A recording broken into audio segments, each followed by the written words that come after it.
Welcome. In last videos, we had discussed about the modulation processes to modulate the AM signals. Today, we will discuss about demodulation.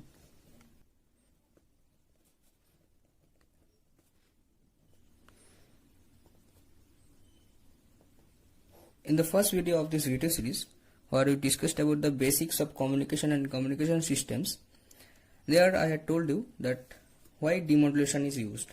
For modulation, a carrier signal is added to the message signal, but that is not desired to be received at the receiver end, and hence to separate the carrier signal from the message signal, demodulation is done, and the devices that are used are called demodulators or detectors.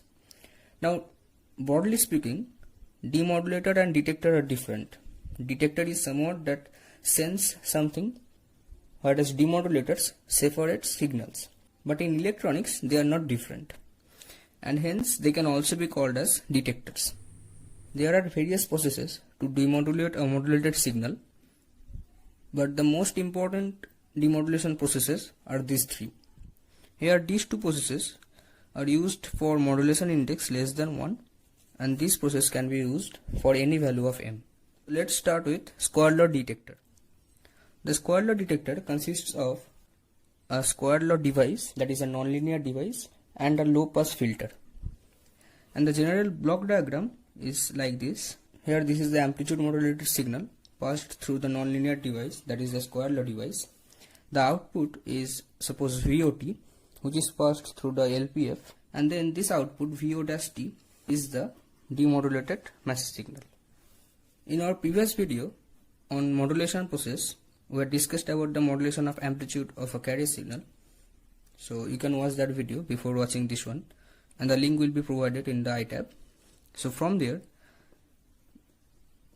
the output equation of amplitude modulation is EC cos omega ct plus mt into cos omega ct, where omega c is the frequency of the carrier signal. Now when this signal is passed through the nonlinear device, the output VOT will be A1 EC cos omega ct plus mt cos omega ct plus A2 into EC cos omega ct plus mt cos omega ct whole square. So we will have A1 into EC plus mt into cos omega ct plus A2 EC square cos square omega ct plus A2 m square t cos square omega ct plus 2A2 into ECMT cos square omega ct. Let us now mathematically solve this. So we will get this.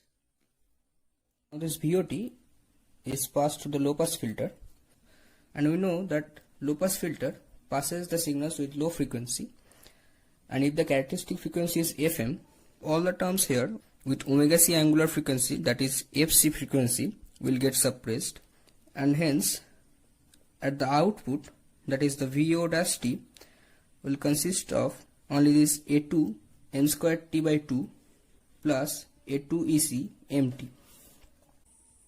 So VO-T will be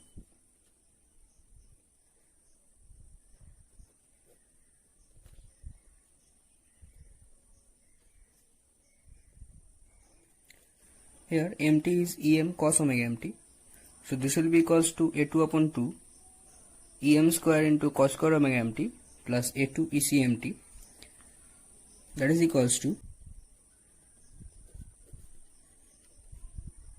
and that will be equals to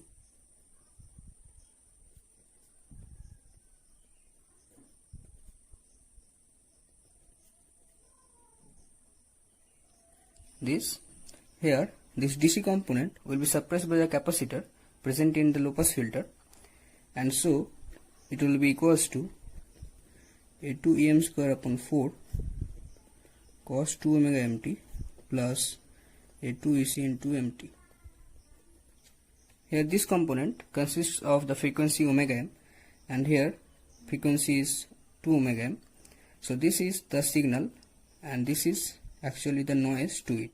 In this demodulation process, presence of noise is very high and hence square law demodulator or square law detector is not preferred, and so other demodulation processes are generally used. Envelope detector or diode detector will be discussed in the next video. Let us now discuss synchronous or coherent detection.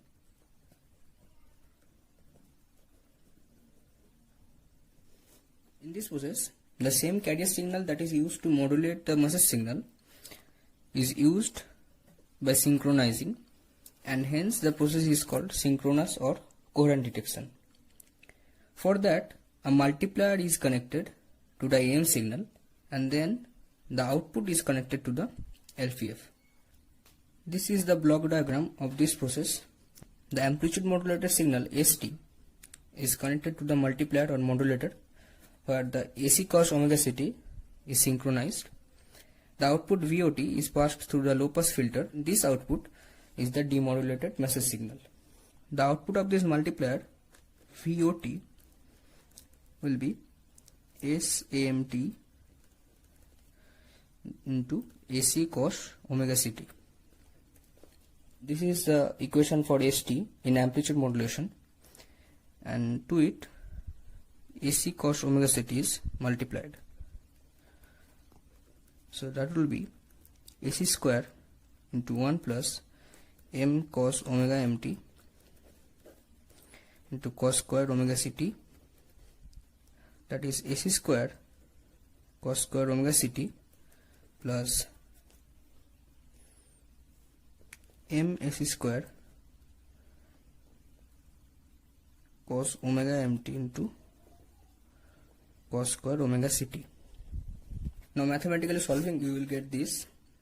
Here I have replaced M by AM upon AC. AM cos omega ct is mt and 1 upon AC is equivalent to a constant Ka, and we can also write it as AC upon 2 into mt into 1 plus cos 2 omega ct.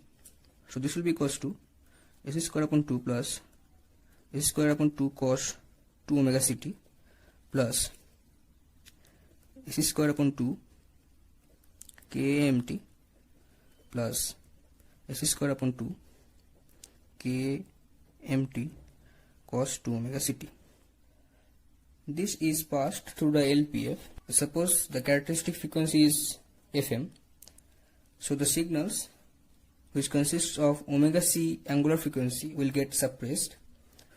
So VO dash T will be AC square upon 2 plus AC square upon 2 into KMT. Now again in the filter a capacitor is present which will prevent this signal. So the output VO dash T will be AC square upon 2 Ka into MT, that is AC upon 2 into MT, since here Ka was 1 upon AC. This signal is received by the receiver, but still there is some noise because we desire to receive only MT, but AC upon 2 component is also multiplied. So some kind of noise is always present in the communication system. The output VO dash T can also be passed through a DC blocker, so that presence of any DC component like AC square upon 2 can be restricted.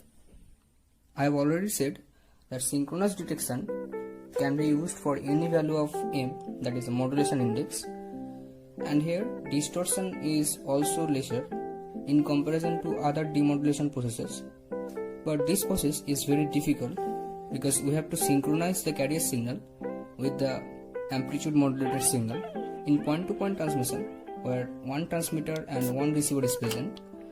This modulation is very useful, but for AM broadcasting, where one transmitter and many receivers are present, envelope detector is widely used. In the next video, we will discuss about envelope detector.